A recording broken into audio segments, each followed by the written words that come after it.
स्वागत है आप सभी का। आप देख रहे हैं गुड न्यूज टुडे। मैं हूं आपके साथ पूजा। देश भर में आज जन्माष्टमी का पावन पर्व पारंपरिक हर्षोल्लास और धूमधाम के साथ मनाया जा रहा है। भगवान श्री कृष्ण के प्रकट होने की खुशी में हर साल भाद्रपद कृष्ण अष्टमी तिथि को जन्माष्टमी का उत्सव मनाया जाता है। इस बार भगवान कृष्ण का 5252वां जन्मोत्सव है, लिहाजा पूरे ब्रजमंडल यानी कि मथुरा, वृंदावन से लेकर गुजरात में कृष्ण की नगरी द्वारका में ही नहीं बल्कि देश के कोने कोने में और विदेशों में भी कई जगह जन्माष्टमी का उत्सव शानदार तरीके से मनाने की तैयारी है। सुबह से ही जगह जगह भगवान श्री कृष्ण के मंदिरों में पूजा पाठ, दर्शन और आरती का सिलसिला शुरू हो चुका है।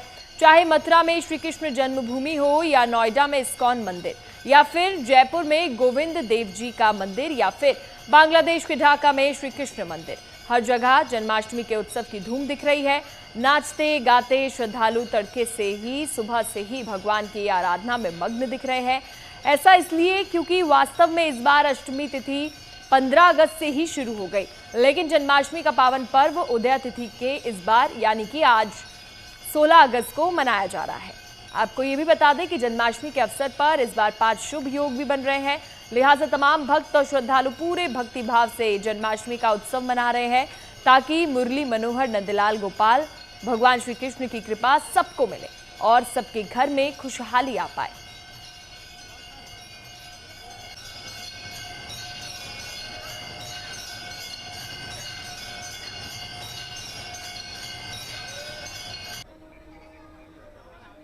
ये तस्वीरें कृष्ण जन्मोत्सव की है, द्वारका की तस्वीरें ये आप देख रहे हैं दिल्ली से, जहां पर क्योंकि मथुरा में भी काफ़ी हर्षोल्लास के साथ आज के इस पावन पर्व को मनाया जाता है और ऐसा ही नज़ारा दिल्ली में भी देखने को मिला। दिल्ली के द्वारका मंदिर में सिर्फ कृष्ण कृष्ण की गूंज सुनाई दे रही है। राधे कृष्ण से यहाँ के इस पावन पर्व को मनाया जा रहा है। काफ़ी ज़्यादा परंपरा के साथ हर्षोल्लास और धूमधाम से पर्व मनाया जा रहा है। भगवान श्री कृष्ण के प्रकट होने की खुशी में हर साल ये पर्व मनाया जाता है और ये सीधी तस्वीरें मुंबई की आप देख रहे हैं, जहाँ पर मथुरा की तस्वीरें देख रहे हैं, जहाँ पर सिर्फ जय कन्हैया लाल की गूंज सुनाई दे रही है। शहर शहर में जन्माष्टमी मनाई जा रही है। मंदिरों को काफ़ी खूबसूरत तरीके से सजाया गया है और आज श्री कृष्ण के प्रकट होने की खुशी में इस पर्व को मनाया जाएगा। कृष्ण अष्टमी तिथि को जन्माष्टमी का उत्सव माना जाता है। मथुरा में लोगों की तस्वीरें आप देख रहे हैं, काफ़ी ज़्यादा हर्षोल्लास के साथ नाच गाकर भगवान को आज के दिन बुला रहे हैं और हर मंदिर में आज के दिन ऐसा ही नज़ारा है। भगवान कृष्ण का 5252वां जन्मोत्सव है ये। ऐसे में पूरे ब्रजमंडल में नाच गाकर भगवान को बुलाया जा रहा है। मथुरा, वृंदावन से लेकर गुजरात में भी कृष्ण की नगरी द्वारका में ही नहीं, सब जगह देश के कोने कोने में सिर्फ यही धूम सुनाई दे रही है। ये मथुरा की तस्वीरें आप देख रहे हैं। भगवान श्री कृष्ण के जन्मोत्सव की सुबह की तस्वीरें हैं। सुबह से ही मथुरा में हर मंदिर में तांता लगा हुआ है, लगातार श्रद्धालु पहुंच रहे हैं। देश के कोने कोने में और विदेशों में भी कई जगह जन्माष्टमी का उत्सव शानदार तरीके के साथ मनाया जा रहा है। भगवान श्री कृष्ण के मंदिरों में पूजा पाठ, दर्शन, आरती का सिलसिला सुबह से ही शुरू हो गया है। और अब ये बद्रीनाथ की तस्वीरें आप देखिए। जय कन्हैया लाल की गूंज यहाँ पर भी कुछ इसी तरीके से सुनाई दी। देखिए लोग कितने ज़्यादा उत्साहित हैं। आज के दिन शहर शहर जन्माष्टमी का उत्सव मनाया जा रहा है। ये बद्रीनाथ की तस्वीरें आप देख रहे हैं। यहाँ पर भी लोग धूमधाम के साथ इस पर्व को मना रहे हैं। कहीं पर आरती चल रही है, कहीं पर दर्शन हो रहे हैं। ये सिलसिला आज सुबह से ही शुरू हो गया है। जय कन्हैया लाल की के नारों से सब कुछ गूंज उठा है। मथुरा में श्री कृष्ण जन्मभूमि हो या नोएडा में कोई इस्कॉन मंदिर या फिर ये बद्रीनाथ की तस्वीरें हो, हर तरफ सिर्फ श्री कृष्ण की गूंज सुनाई दे रही है। अब ये यमुनोत्री की तस्वीरें आप देखिए। यहाँ पर भी कितना फूलों के साथ इस मंदिर को सजाया गया है। पावन पर्व है आज का। मथुरा के द्वारका से लेकर यमुनोत्री में भी ऐसी ही सजावट हो रखी है। फूलों के साथ मंदिर को सजाया गया है और आज रात भगवान को ये उत्सव जो है हर्षोल्लास के साथ मंदिरों में मनाया जाएगा। सुबह से ही इसकी तैयारियां हो चुकी है। सुबह से ही भक्त यहाँ पर पहुंच रहे हैं। भगवान कृष्ण का 5252वां जन्मोत्सव है, जो जयपुर में भी काफी ज्यादा हर्षोल्लास के साथ मनाया जा रहा है। आप ये तस्वीरें देखिए, आज श्री कृष्ण को और राधा रानी को खूबसूरत तरीके से सजाया गया है। 5252वां जन्मोत्सव भगवान कृष्ण का है। पूरे ब्रजमंडल, मथुरा, वृंदावन, गुजरात, जयपुर, हर जगह पर सजावट हो रखी है। ये नोएडा के इस्कॉन मंदिर की तस्वीरें आप देख रहे हैं। यहाँ पर भी सजावट कुछ इसी प्रकार से है और राधे राधे की गूंज इस्कॉन मंदिर में नोएडा की सुनाई दे रही है। शहर शहर में जन्माष्टमी का पर्व हर्षोल्लास के साथ मनाया जा रहा है। आरती हो रही है, पूजा पाठ किया जा रहा है, भक्त पहुंच रहे हैं मंदिर परिसर में भगवान के दर्शन के लिए और ये सिलसिला सुबह से ही शुरू होकर आज रात तक चलेगा। कोलकाता में भी देखिए कुछ ऐसा ही नज़ारा था। ये कोलकाता की तस्वीरें आप देख रहे हैं। राधा कृष्ण की आगे सारे भक्त नतमस्तक हुए उनके दर्शन करने के लिए मंदिरों में पहुंच रहे हैं। कोलकाता में भी सिर्फ हरे कृष्ण की गूंज सुनाई दे रही है और भक्ति के रंग में सराबोर ये भक्त आप देख रहे हैं। इस्कॉन मंदिर में भी ऐसा ही नज़ारा देखने को मिला। ये कोलकाता में पूजा पाठ कहीं पर चल रहा है, कहीं पर गीत गाए जा रहे हैं, भजन हो रहे हैं। ये जो सिलसिला है ये सुबह से ही शुरू हो चुका है और आज रात तक और भी ज़्यादा खूबसूरत तस्वीरें मंदिरों से आएंगी। अब पश्चिम बंगाल के दीघा की तस्वीर आपको दिखाते हैं। कान्हा का 5252वां जन्मोत्सव यहाँ पर भी उसी उत्साह के साथ मनाया जा रहा है। राधा कृष्ण की मूर्ति को काफ़ी खूबसूरत तरीके से यहाँ पर सजाया गया है। आज भगवान श्री कृष्ण का जन्मोत्सव है। पश्चिम बंगाल के दीघा की तस्वीर आप देख रहे हैं। चाहे जन्मभूमि हो या कोई भी मंदिर, हर तरफ आज सिर्फ राधा कृष्ण के नाम ही जपे जा रहे हैं। हर जगह जन्माष्टमी के उत्सव की धूम दिख रही है। नाचते गाते श्रद्धालु दिख रहे हैं। सुबह से ही भगवान की आराधना में लीन है श्रद्धालु। और अयोध्या में भी कुछ ऐसा ही नज़ारा देखने को मिला। अयोध्या में ये तस्वीर अयोध्या से है। जन्माष्टमी की धूम सुबह से ही हर मंदिर से दिखाई दे रही है। पूजा पाठ यहाँ पर किया गया है, आरती की गई और सुबह से ही भक्तों की लंबी लंबी कतार लगी हुई है भगवान के दर्शन के लिए, एक झलक पाने के लिए श्री कृष्ण की। अयोध्या में भी कुछ ऐसा ही नज़ारा देखने को मिला। तो अलग अलग तस्वीरें हम आपको दिखा रहे हैं हर जगह की, जहाँ पर आज ये पावन दिन के दिन देश भर में भगवान कृष्ण की पूजा की जा रही है।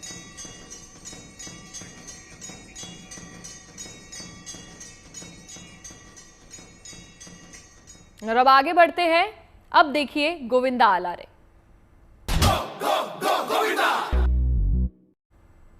आज का दिन बड़ा पावन है। आज देश भर में भगवान श्री कृष्ण का जन्मोत्सव मनाया जा रहा है। इस अवसर पर मुंबई समेत महाराष्ट्र के तमाम इलाकों में ही नहीं बल्कि देश के बहुत से हिस्सों में दही हांडी का उत्सव होता है, जिसमें तमाम बच्चे, किशोर और युवा माखन से भरी मटकियां फोड़ने के लिए जोर आजमाइश करते हैं। जन्माष्टमी की रौनक में एक खास आयोजन है दही हांडी, जो विशेष रूप से महाराष्ट्र, गुजरात और उत्तर भारत में उत्साह के साथ मनाया जाता है। मुंबई में तो खास तौर से इसका उत्साह देखते ही बनता है। मुंबई के हर इलाके में, गली गली में युवा बड़े जोश के साथ दही हांडी फोड़ने की प्रतियोगिता का आयोजन करते हैं और पिरामिड की शक्ल में थर बनाकर मटकियां फोड़ने की जोर आजमाइश करते हैं। इसके प्रति जोरदार लोकप्रियता और युवाओं के उत्साह को देखते हुए महाराष्ट्र में दही हांडी को साहसिक खेल का दर्जा भी दिया गया है। इस बीच हर साल की तरह इस बार भी मुंबई, ठाणे में आसपास के जो तमाम इलाके हैं, जोर शोर से दही हांडी उत्सव का आयोजन किया जा रहा है। और धर्मेंद्र हमारे सहयोगी हमारे साथ जुड़ गए हैं। धर्मेंद्र, तस्वीरें दिखाइएगा, किस तरीके से वहां पर दही हांडी का उत्सव मनाया जा रहा है? बिल्कुल, देखिए शुरुआत ही हम करते हैं उस दही हंडी से जिसका उत्सव मुंबई और महाराष्ट्र में बड़े ही धूम से मनाया जाता है हर साल ही। ये देखिए किस तरीके से मटकी जो है सजाई जा रही है और अब इसमें दही डाला जा रहा है और अपने अपने तरीके से मुंबई की हर सड़कों पर इस तरह से दही हंडी ऊंची ऊंची लगाई जाती है। क्रेन भी यहाँ पर तैयार है और क्रेन में अब इस हंडी को लटका दिया जाएगा और बहुत ही ज्यादा ऊंचे ले जाकर के छोड़ दिया जाएगा। उसके बाद जो गोविंदा पथक है वो यहाँ पर आएंगे और एक के बाद एक सभी प्रैक्टिस करेंगे इस दही हंडी को तोड़ने की, जहां पर एक बड़ी राशि इनाम के तौर पर मिलने वाली है। किस तरीके से इस समय तैयारी चल रही है ये दिखाने की कोशिश करते हैं। सबसे पहले तो आपको बता दें कि इंद्र भगवान कल सुबह से ही इतने ज्यादा प्रभावित हैं, इतने ज्यादा खुश हैं कि बहुत ही जोरदार बारिश मुंबई में देखने को मिल रही है। बावजूद इसके आज हर जगह हर सड़कों पर इस तरह के भव्य मंच जो है वो बनाए जाने वाले हैं। कहते हैं कि मुंबई का सबसे बड़ा दही हंडी यही है। इसकी बहुत ही ज्यादा खास वजह है, पहला तो लोग एक बहुत बड़ी तादाद में जुटते हैं, दूसरा जो इनाम की राशि है वो लाखों में आती है, तीसरी जो सबसे बड़ी बात है कि बॉलीवुड, मराठी, भोजपुरी इंडस्ट्री के जो सेलिब्रिटी हैं वो भी इस मंच पर आते हैं और लाइव दर्शकों के सामने परफॉर्मेंस करते हैं। ये देखिए किस तरीके से डीजे की जो है वो तैयारी चल रही है, हर चीज सुविधाएं टेक्निकल चीजें जो है कर दी गई है और अब पता लगाया जा रहा है कि गाना बजेगा या नहीं बजेगा।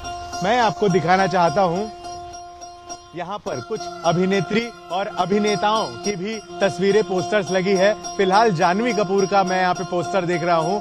परम सुंदरी नाम की जो फिल्म है उसे लेकर के प्रमोशन यहाँ किया गया है। यानी इस पोस्टर को देखने के बाद ये कंफर्मेशन हम लेकर चलते हैं कि आज इस मंच पर जानवी कपूर भी पहुंचेंगी और यहाँ मौजूद तमाम हजारों जो दर्शक हैं उनके सामने परफॉर्मेंस भी देगी।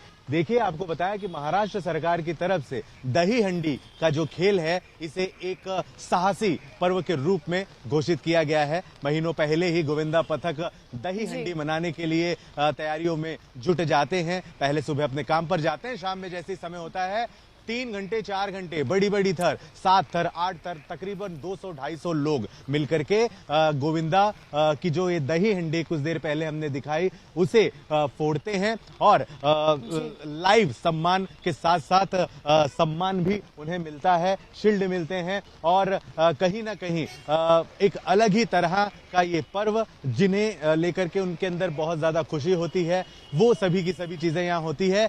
सुबह से ये कार्यक्रम अब शुरू होगा और लगभग शाम 8 बजे तक 9 बजे तक ये जो दही हंडी लगाई जा रही है इसे फोड़ा जाएगा। ये तो जो जगह है घाटकोपर नाम है इसका। मुंबई में हर कोने, हर सड़क पर, हर राजनीतिक जो लोग हैं या सामाजिक संस्थाएं हैं, एनजीओ हैं, सभी ने ऐसे बड़े बड़े मंच सजा रखे हैं। अभी थोड़ी सी देरी है इन शुरुआत होने के लिए क्योंकि गोविंदा पथक भी मुंबई से अपने अपने ठिकानों से ट्रक भर भर के इन सारी दही हंडियों की तरफ आते हैं और सेलर्स भी धीरे धीरे 10 बजे के बाद आने शुरू हो जाएंगे। अभी तैयारी ही चल रही है लेकिन धीरे धीरे ये जो भी जगह आपको खाली दिख रही है यहाँ पर सीटी तक चलने की जगह नहीं होगी। इतनी भीड़ यहाँ पर हो जाती है, इतने लोग यहाँ पर जुड़ जाएंगे और सभी अपने अपने तरीके से दही हंडी का जो सुख है वो देखेंगे, जो लुत्फ है वो लेंगे। ये देखिए इस स्पॉट के आसपास बड़ी बड़ी इमारतें हैं, बिल्डिंगें भी हैं। लोग अपनी बालकनी में भी आकर लाइव दही हंडी देखा करते हैं। सिर्फ और सिर्फ मेल के ही ग्रुप नहीं होते हैं बल्कि फीमेल के भी ग्रुप यहाँ पर होते हैं और जो भी अच्छा परफॉर्मेंस देता है वो टीम न केवल राम कदम दही हंडी को ही फोड़ेगा बल्कि हर उस बड़े मंच पर जाएगा जहां जहां बड़े इनामी राशि रखे गए हैं। जी धर्मेंद्र, कोई वहां पर गोविंदाओं की टोली पहुंची हो जो अभी से तैयारी कर रही हो, उनसे एक बार बातचीत करिएगा कि कैसी तैयारी है आज के इस पावन पर्व को लेकर उनकी।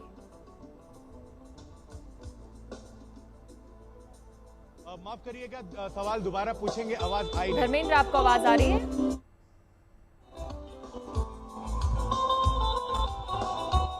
धर्मेंद्र, आप तक आवाज पहुंच पा रही है? देखिए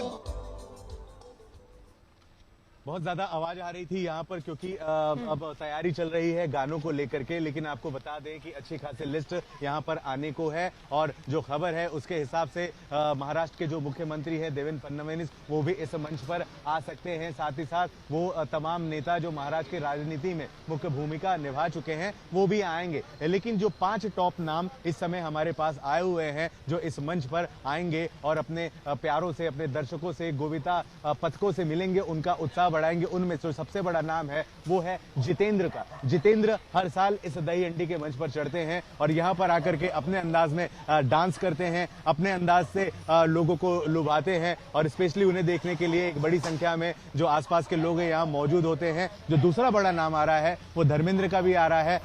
हालांकि अगर उनकी तबीयत ठीक रही तो वो इस मंच पर पहुंच पाएंगे, लेकिन इसके अलावा शत्रुघ्न सिन्हा, हेमा मालिनी, तमाम वो नाम इस मंच पर आते हैं जो कहीं ना कहीं दर्शकों से सीधे लाइव रूबरू होते हैं, उनके सामने परफॉर्मेंस करते हैं। साथ ही साथ ये एक ऐसा मंच भी बन गया है, एकमात्र दही हंडी मंच ही नहीं रहा है, ये एक ऐसा मंच बन गया है कि तमाम वो फिल्में जो रिलीज पर हैं, तमाम वो फिल्में जिनके ट्रेलर रिलीज हो चुके हैं, तमाम वेब सीरीज मराठी हो, हिंदी हो या फिर भोजपुरी भाषा की हो, वो सारा का सारा स्टार कास्ट भी इस मंच पर चढ़ता है और अपनी फिल्मों का प्रमोशन करता है। जैसा कि कुछ देर पहले मैंने जानवी कपूर अभिनेत्री हैं, इनका पोस्टर आपको दिखाया, परम सुंदरी, तो आप देख सकते हैं इस तरीके से एक भव्य तरीके से दही हंडी का ये जो कार्यक्रम है, ये प्रोग्राम सिर्फ न केवल मुंबई बल्कि महाराष्ट्र के कोने कोने में मनाया जाता है। और रही बात इस दही हंडी के मंडल की, पंडाल की, तो आपको बताया कि ये ऐसा कहा जाता है कि मुंबई की सबसे बड़ी दही हंडी है, जहां पर तकरीबन लाखों रुपए, मुझे लगता है 20-25 लाख रुपया जीतने वाले के लिए इनाम राशि ये रखता है। विधायक है भारतीय जनता पार्टी से मुंबई में राम कदम, जिनके द्वारा ये आयोजित होता है। लेकिन इस तरह से मुंबई की कई जगहों पर जो है दही हंडी का कार्यक्रम स्पेशली होता है। सबसे पहले देखिए किस तरीके से हांडी जो है वो सजा दी गई है और एकमात्र एक हांडी नहीं है। जरूरी नहीं है कि जो भी गोविंदा पथक की टीम यहाँ आए और जब वो थर लगाए, पिरामिड बनाए और हांडी को फोड़ने की कोशिश करे तो फोड़ ही ले जाते हैं। कुछ लोग वहां तक पहुंचते हैं, कुछ लोग सिर्फ और सिर्फ सलामी देकर सीधे नीचे उतर आते हैं, लेकिन वो भी हकदार होते हैं इनाम के, सम्मान के। कुछ ना कुछ छोटी राशियां उन्हें इस मंच पर मौजूद जो महारथी हैं, जो सेलेब्स हैं, उनके हाथों द्वारा दिला दी जाती है। जो जानकारी है उसके हिसाब से कम 50 टोलियां गोपाला की यहाँ पर आज आने वाली है। जी अच्छा धर्मेंद्र, ये भी बताइएगा सिक्योरिटी अरेंजमेंट वहाँ पर कैसे हैं, क्योंकि देखिए काफ़ी ज़्यादा तादाद में वहाँ पर लोग पहुँचेंगे, जो टोलियाँ पहुँचेंगी वो तो अलग ही है, लेकिन लोग भी देखने के लिए वहाँ पर आएंगे, तो सिक्योरिटी कैसी है और कोई आयोजक आपको वहाँ पर मिले तो एक बार उनसे भी बातचीत कीजिएगा। देखिए हम पूरी कोशिश करेंगे आयोजकों से बात करने के लिए, लेकिन जिस तरीके से हर कोई अभी अपने काम में जुटा हुआ है, हमने बातचीत की है तो उनका साफ तौर से कहना था आधे से 1 घंटे का समय चाहिए, उसके बाद हम आकर के आज के इस आयोजन कार्यक्रम और क्या कुछ खास होने वाला है उन सभी के बारे में बताएंगे। लेकिन जिस तरीके से आपने सुरक्षा की बात पूछी है तो आपको बताएं कि जिस जगह पर इस दही हंडी के मंच को बनाया गया है, ये सड़क है, एक तरफ की सड़क को रोक दिया गया है क्योंकि तमाम, मुझे लगता है 8-10 हजार से ज्यादा के लोग जो हैं इस सड़क पर कुछ देर बाद खड़े होने शुरू हो जाएंगे। बारिश के बावजूद इसके लोग यहाँ पर आना शुरू हो जाएंगे और ट्रैफिक की समस्या से निजात पाने के लिए ये जो दूसरी सड़क है, जो दूसरा तरफ है, वहां से गाड़ियां आएंगी भी और जाएंगी भी। सुरक्षा की जहां तक बात करें, जब इस तरह के महापर्व मुंबई में होते हैं, मुंबई पुलिस के लिए वाकई में एक बहुत बड़ी मुश्किलों का उन्हें सामना करना पड़ता है। लेकिन जो आंकड़े हैं उसके हिसाब से तकरीबन 300 पुलिसकर्मी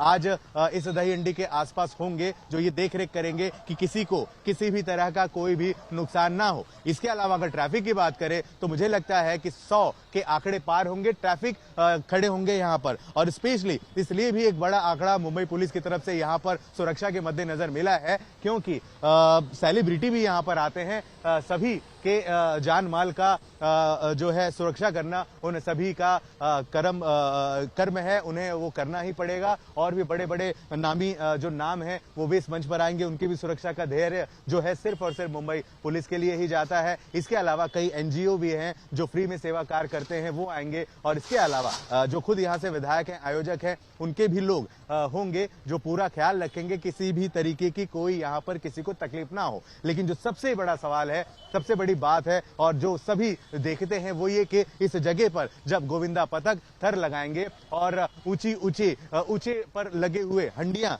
को जब फोड़ी जाएगी तो क्या ऐसे समय में थर जब नीचे की तरफ आता है तो किसी को कुछ लग जाता है, उनका हिसाब किताब क्या होगा। मेडिकल, आपको बताया कि ये जो मंच बना हुआ है, इस मंच के ठीक पीछे एक छोटा सा मेडिकल डिपार्टमेंट भी बनाया गया है जिसे प्राथमिक उपचार केंद्र का नाम दिया जाता है। इसके अलावा तकरीबन 5 वैनिटी वैन खड़ी हुई हैं जहां पर जो भी सेलेब्स आते हैं, जो भी अतिथि महाअतिथि आज के यहाँ होंगे, उन सभी को उस वैनिटी वैन में बिठाया जाएगा। खाने पीने की सुविधाएं भी वहां पर की गई हैं, मेकअप डिपार्टमेंट भी वहां पर होगा, महिला पुलिसकर्मी भी वहां पर एक बड़ी संख्या में मौजूद होंगे। बेसिकली मिला जुला करके गोविंदा पथक को और इस गोविंदा की दही हंडी देखने वाले जितने भी दर्शक हैं उन सभी को किसी भी प्रकार की कोई भी तकलीफ ना हो, इस बात का पूरा ख्याल रखा जा रहा है। खासतौर से तारीफ करनी पड़ेगी महाराष्ट्र सरकार की, जिन्होंने ये तक घोषित किया है कि गोविंदा पथक में हिस्सा लेने वाले जितने भी प्रतियोगी हैं, जितने भी खेल करता है, उन सभी को अगर कुछ चोटें लग जाती है तो उनका भी मेडिक्लेम जो है वो महाराष्ट्र की तरफ से पहले से ही दर्ज करा दिया गया है। उन्हें भी कुछ राशि मिलेगी। साथ ही साथ जो अस्पताल हैं आसपास के यहाँ के, वहां पर भी जो सीटें हैं उन्हें रिजर्व करके रखा गया है कि कुछ भी इस तरह की घटनाएं हो तो तुरंत वहां पर ले जा करके उस पीड़ित की जो इलाज है उसका काम शुरू हो जाए। लेकिन ये बहुत ही कम देखने को मिलता है क्योंकि 5-6 महीने पहले से ही गोविंदा पथक जो है वो प्रैक्टिस करते हैं और पूरी प्रैक्टिस के बाद ही अपनी दर्जनों की टीम को लेकर के दही हंडी फोड़ने के लिए यहाँ पर मौजूद हो जाते हैं। अगर थर में 100 लोग लगते हैं तो ये भी सच्चाई है कि उन 100 लोगों को बचाने के लिए भी आसपास 150 लोग होते हैं। जैसे ही थर नीचे की तरफ आता है, हर कोई एक दूसरे का हाथ बढ़ा करके एक दूसरे को संभाल लेता है। दही हंडी सिर्फ एक पर्व नहीं है मुंबई महाराष्ट्र का, बल्कि एकता का एक बहुत बड़ा संदेश है, एकता का बहुत बड़ा प्रतीक है और ये वो मंच है जहां पर हर कोई गिले शिकवे बुलाकर आज के इस पावन दिन का दही हांडी एक बहुत बड़ा उत्सव माना जाता है। बहुत बहुत शुक्रिया। नमस्कार, स्वागत है आप सभी का। आप देख रहे हैं गुड न्यूज टुडे। मैं हूं आपके साथ पूजा। श्रीधाम वृंदावन के हृदय स्थल में विराजमान बांके बिहारी की महिमा अनंत है। माना जाता है कि बांके बिहारी का प्रकाट्य 16वीं शताब्दी में वृंदावन के निधिवन में हुआ था। बांके बिहारी के प्रकाट्य की गूढ़ कथा आपके मन को भक्ति रस से सराबोर कर देगी। दरअसल ब्रजवासियों की मान्यता यह है कि राधा रानी की अष्ट सखियों में से एक ललिता के रूप में अवतरित हुए स्वामी हरिदास की भक्ति से रीच कर रही बांके बिहारी प्रकट हुए थे।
भगवान के इसी रूप को आज दुनिया बांके बिहारी के नाम से जानती है।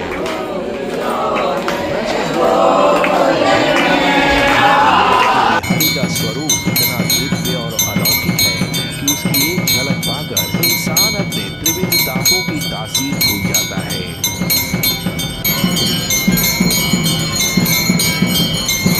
बांके बिहारी के प्राकट्य की कथा इतनी गूढ़ और अलौकिक है कि उसे आत्मसात करने के लिए श्रद्धा और विश्वास की आंखें चाहिए। तर्क बुद्धि को ये कथा मनगढ़ंत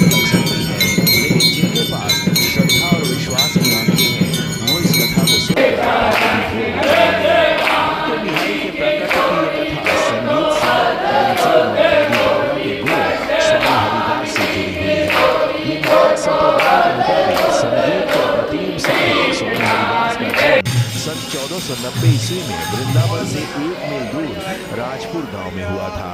ब्रजवासियों की मान्यता है कि स्वामी हरिदास भगवान कृष्ण और राधा रानी की अष्ट सखियों में से एक ललिता रानी के अवतार थे। मान्यता है कि द्वापर में लीला संवरण करते हुए भगवान कृष्ण ने ललिता सखी को कलयुग के प्रथम चरण में हरिदास स्वरूप में अवतरित होने का वरदान दिया था।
कहते हैं कि स्वामी हरिदास के अलौकिक तान में इतना सम्मोहन था कि स्वयं भगवान कृष्ण उनकी संगीत की पुण्य सलीला में निमग्न होने के लिए निधिवन में प्रकट हो जाया करते थे।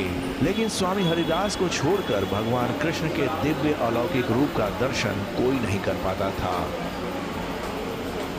निधिवन में प्रकट होने के बाद भी उनकी दिव्यतम झांकी का दीदार ना हो पाने की बात स्वामी हरिदास के शिष्यों को काफी कचोटती थी। लिहाजा एक दिन उन्होंने अपने गुरु से भगवान का दर्शन कराने की याचना की।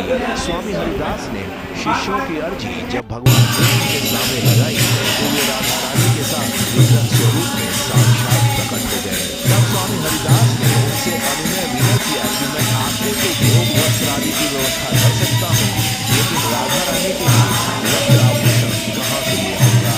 भक्त हरिदास की इस दुविधा को दूर करने के लिए भगवान कृष्ण और राधा एक ही विग्रह में अंतर्लीन हो गए और इसी विग्रह को दुनिया आगे बिहारी के नाम से जानती है।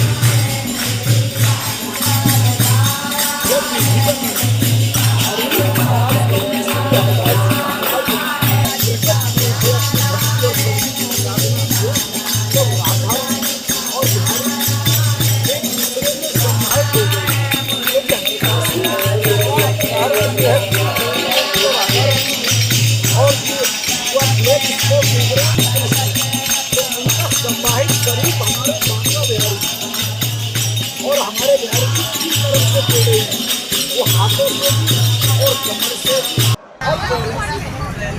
साफ है कि बांके बिहारी मंदिर में भगवान का जो दिव्य अलौकिक विग्रह है वो किसी मूर्तिकार का शिल्प नहीं बल्कि स्वयं प्रतिमा है। यही वजह है कि प्राकट्य के 500 साल से ज्यादा का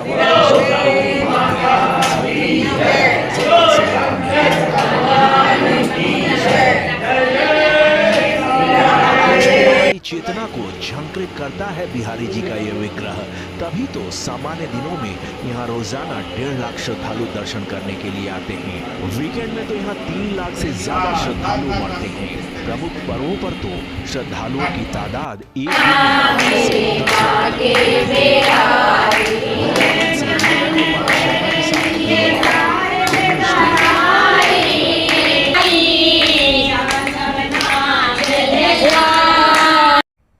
वृंदावन भगवान कृष्ण की परम लीला स्थली है। कहा जाता है कि वृंदावन के कण कण में भगवान कृष्ण और राधिका रानी का वास है। यहाँ की हर कुंज गलियों में भगवान कृष्ण और राधा रानी के मंदिर आपको मिल जाएंगे। लेकिन वृंदावन आने वाले श्रद्धालु बांके बिहारी का दर्शन जरूर करते हैं, क्योंकि भगवान कृष्ण का ये रूप भक्तों को सबसे ज्यादा मोहित करता है। आपको ये जानकर हैरानी होगी कि मुरलीधर के नाम से विख्यात भगवान कृष्ण के बांके बिहारी स्वरूप के हाथ में मुरली नहीं है। इतना ही नहीं, भक्तों को उनके चरण भी नहीं दिखते हैं। इस विग्रह में स्वयं राधिका जी भी समाहित हैं। इन सब के पीछे कुछ गूढ़ रहस्य है, जिसे जानकर आप भक्ति भाव से रोमांचित हो जाएंगे। देखिए।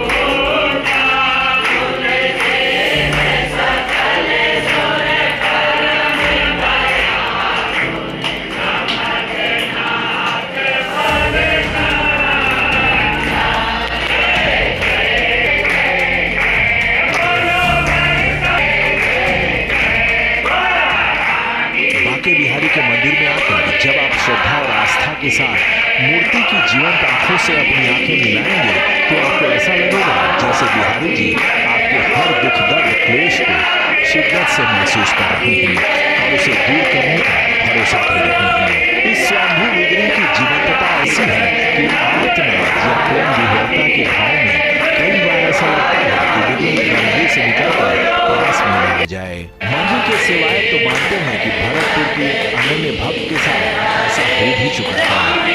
वो भक्त देवी जब बिहारी जी के मंदिर में आई तो प्रबल प्रेम के साथ एकता अपलक बिहारी जी को निहारने लगी। कोमल चित बिहारी जी अपने भक्त के भाव पर इतने रीझ गए कि जब वो लौटने लगी तो प्रतिमा उनके पीछे पीछे जाने लगी। इसी अलौकिक घटना के बाद मंदिर के पुजारी हर 2 मिनट में गर्भगृह का पर्दा खींच देते हैं। पहले हमारे भारत में पर्दा नहीं होता था, तब वो एक दिन भरतपुर को एक भक्त आए जो है दर्शन कर रही थी। दर्शन करते करते पहले अपना दर्शन हुआ करता था, तब बिहारी जी की आंखों से आंखें उनकी नैना से नैना लड़ गई तो हमारे बिहारी जी मोहित होकर उन्हीं के साथ चल दिए। तभी इससे ये हमारी एक पद्धति और परंपरा बन गई कि जो भी भक्त ठाकुर जी को अपनी एक उनका लिंक जुड़ता है आंखों से, ठाकुर जी उनको देखते हैं, वो अपने भाव ठाकुर जी से कहता है, तभी हम बीच में वो पर्दा लगा देते हैं जिससे कि भक्त और भगवान के बीच का जो तालमेल है वो आराधक की आर्तनाद करुण पुकार सुनकर आराध्य द्रवित नहीं होगा तो कौन द्रवित होगा। बांके बिहारी का तो प्राकट्य ही भक्त की भावना और कामना की पूर्ति के लिए हुआ है। सनातन की आराधना पद्धति में भगवान के चरणों की महिमा गाई गई है, पर कमाल ये है कि अक्षय तृतीया की एक तिथि को छोड़कर पूरे साल बांके बिहारी के चरणों का दर्शन नहीं होता। ऐसा शायद इसलिए है क्योंकि बिहारी जी भक्तों के साथ नयनों से संवाद करने के रसिया हैं। यही वजह है कि भगवान कृष्ण की यह प्रतिमा चरण प्रधान नहीं बल्कि नयन प्रधान है। एक और अद्भुत बात यह है कि मुरलीधर भगवान कृष्ण की ये अकेली ऐसी प्रतिमा है जिसमें उनके हाथ में वेणु यानी बांसुरी नहीं है। बांके बिहारी साल में सिर्फ एक बार शरद पूर्णिमा के दिन ही बांसुरी धारण करते हैं। बिहारी जी साल में एक बार अपने हाथों में बंसी धारण करते हैं। वह दिन शरद पूर्णिमा के नाम से जाना जाता है। जब बांके बिहारी जी अपनी सखियों के संग बाहर उस चांदनी रात में बाहर निकल के रास करते हैं तभी ठाकुर जी बांसुरी धारण करते हैं। जैसे आपने चित्रों में भी देखा होगा और बहुत ही आपने कहानियाँ सुनी होंगी, पर हमारे मंदिर में साल में एक बार बिहारी जी जब बाहर निकलते हैं तभी वह बांसुरी धारण करते हैं और आरती के पश्चात भोर मुकुट कटाक्षी के भी दर्शन आपको उस समय मिलेंगे। बाकी 364 दिन ठाकुर जी के हाथ में बंसी नहीं मिलेगी। ठाकुर जी बांके बिहारी अपनी कमर में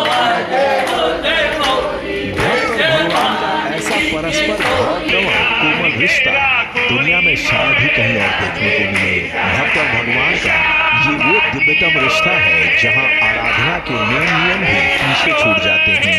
आपको ये जानकर हैरानी होगी कि बांके बिहारी मंदिर में मंगला आरती नहीं होती। इसका कारण तो और हैरान करने वाला है। दरअसल आराधक मानते हैं कि उनके आराध्य बिहारी जी रात में महाराज के लिए नित्य विधिवन चले जाते हैं और चूंकि उनके लौटने में देर हो जाती है इसलिए देर से शयन करते हैं। ऐसे में मंगला आरती के लिए उन्हें जगाया नहीं जाता। जन्माष्टमी के पावन अवसर को छोड़कर बांके बिहारी की मंगला आरती पूरे साल जानकारी में तो यही है कि एक ही मंदिर ऐसा है बुंदेलखंड में तो एक है ही है जिसमें आरती के पश्चात ठाकुर जी पूरे उत्तर भारत में जहाँ से प्राकट्य हुआ है वहीं से वह रोज रात में रास करने के लिए जाते हैं। जो भी आप जैसे अब निधिवन में महारानी लक्ष्मीबाई जी की सास सतुबाई जी ने बनवाया वगैरह जो भी दार्शनिक मंदिर नहीं था, पारिवारिक मंदिर था देखी है और जनता के सामने खोला नहीं गया था, लेकिन सखियों का रूप ले लेती हैं और बिहारी जी प्रतिदिन वहां जाकर रास करते हैं। जब सुबह रास होता है 4 बजे तक रास चलता है, फिर वह पुनः मंदिर में लौट आते हैं। तो ऐसा हमारा माना जाता है कि हम जो उत्तर भारत में राधा कृष्ण रहते हैं और दक्षिण भारत में इसलिए जो आरती गर्मियों में 8 बजे होगी और जाड़े में 9 बजे होगी, 4 बजे आके प्रभु यमुना जल पी के और कुछ प्रसादी सेन के लड्डू उत्तर भारत और दक्षिण भारत में मिलाप करके राधा जी और रुक्मिणी जी को साथ में विराजमान उनका सेन हो जाए। पूरी दुनिया में भगवान लोगों की कृष्ण का मनोकामना के लिए ऐसा है कि प्राकट्य सब कुछ मनोकामना विश्वास के जन्माष्टमी के ऊपर दिन है। मनाया जाता है। आप विश्वास पर करेंगे तो बिहारी आपका जी का सब कुछ काम प्राकट्य पूरे होंगे। उत्सव हर साल मार्ग शीर्ष मास के शुक्ल पक्ष की पंचमी को मनाया जाता है, क्योंकि ब्रजवासियों का मानना है कि विक्रम संवत 1562 यानी 1505 ईस्वी में मार्ग शीर्ष मास के शुक्ल पक्ष की पंचमी को ही बिहारी जी का प्राकट्य हुआ था। मार्ग शीर्ष पंचमी के दिन बांके बिहारी मंदिर की अलग ही रौनक होती है, क्योंकि इस दिन बिहारी जी के मंदिर में जन्माष्टमी की छटा छाई रहती है। वृंदावन से मदन गोपाल शर्मा के साथ bureau report, good news today. यूं तो वर्ष भर बांके बिहारी जी के मंदिर में भक्तों का तांता लगा रहता है, लेकिन कुछ खास दिन ऐसे हैं जब यहां पर श्रद्धालुओं की अपार भीड़ उमड़ती है। इनमें जन्माष्टमी, अक्षय तृतीया, शरद पूर्णिमा और बिहारी पंचमी प्रमुख है। आइए आपको इन खास तस्वीरों के बारे में अब बताते हैं।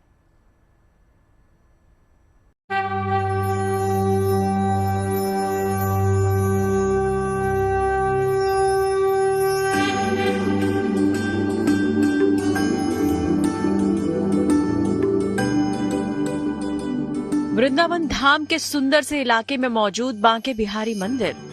वृंदावन वो पावन भूमि है जिस भूमि पर आने मात्र से ही सभी पापों का नाश हो जाता है। तो ऐसा आखिर कौन व्यक्ति होगा जो इस पवित्र भूमि पर आना नहीं चाहेगा और श्री बांके बिहारी जी के दर्शन कर अपने को कृतार्थ करना नहीं चाहेगा। यही वजह है कि आम दिनों में तो यहाँ श्रद्धालु जुटते ही हैं। तीज त्योहार पर खास तौर पर मंदिर परिसर में बड़ी संख्या में श्रद्धालु अपने आराध्य के दर्शन के लिए आते हैं। कई किलोमीटर लंबी कतारें श्री बांके बिहारी के दर्शन के लिए लगती हैं और श्रद्धालु बड़ी मशक्कत के बाद उनके दर्शन लाभ लेकर ही लौटते हैं। होली, जन्माष्टमी, अक्षय तृतीया, हरियाली तीज, गुरु पूर्णिमा और शरद पूर्णिमा जैसे कुछ खास मौके हैं जब श्रद्धालु वृंदावन आते हैं और बांके बिहारी के दर्शन किए बिना नहीं लौटते। बांके बिहारी मंदिर की होली खास होती है। फाल्गुन मास में शुक्ल पक्ष की एकादशी से पूर्णिमा की रात्रि तक लगातार 5 दिन बांके बिहारी मंदिर में रंगीली होली का आयोजन होता है और छठे दिन धुलहंडी को डोलोत्सव का आयोजन होता है। 5 दिन मंदिर में सुबह से शाम तक होली का रंग बरसता है। होली में गुलाल, अबीर, टेसू के फूलों का रंग, चोवा, चंदन, इत्र, अर्गजा, केसर, गुलाब जल, केवड़ा का प्रयोग किया जाता है। ठाकुर बांके बिहारी के गर्भगृह से बरसते हुए कृपा रूपी रंग की एक एक बूंद के लिए श्रद्धालु ललाहित रहते हैं। मान्यता है इस टेसू के गुनगुने रंग में भीगने से त्वचा संबंधित परेशानियां नहीं होती और चर्म रोग सही हो जाते हैं। बांके बिहारी मंदिर में श्री कृष्ण जन्माष्टमी को लेकर कई दिन पहले ही तैयारियां शुरू हो जाती हैं। कृष्ण जन्माष्टमी के अवसर पर यहाँ भक्तों की भारी भीड़ उमड़ती है। इस दिन बांके बिहारी मंदिर में होने वाली मंगला आरती का विशेष आकर्षण और महत्व होता है। ठाकुर बांके बिहारी मंदिर महाराज का साल में एक बार अभिषेक होता है, जो कि श्री कृष्ण जन्माष्टमी के दिन ही किया जाता है। जन्माष्टमी के खास मौके पर अभिषेक और मंगला आरती को देखने हजारों की संख्या में भक्त यहाँ आते हैं। जन्माष्टमी पर भक्तों की इतनी भीड़ हो जाती है कि यहाँ पैर तक रखने की जगह नहीं मिलती। मान्यता है कि बाल स्वरूप में ठाकुर जी रात के समय निधिवन में रास लीला रचाते हैं। केवल जन्माष्टमी के दिन ही प्रभु रात के समय अपने भक्तों को दर्शन देते हैं, इसीलिए केवल जन्माष्टमी के दिन ही मंगला आरती की जाती है। इसी तरह बांके बिहारी मंदिर में अक्षय तृतीया के दिन भी भक्त खास तौर पर पधारते हैं। अक्षय तृतीया पर वृंदावन के बांके बिहारी के चरणों के दर्शन कराए जाते हैं। उनके चरण पूरे साल पोशाक से ढके रहते हैं, लेकिन साल में अक्षय तृतीया पर यह पहला मौका होता है जब भक्तों को ठाकुर जी के चरणों के दर्शन का सौभाग्य प्राप्त होता है। इसीलिए दूर दूर से भक्तगण बांके बिहारी मंदिर पहुंचते हैं ताकि उन्हें अपने आराध्य के चरण दर्शन का मौका मिल सके।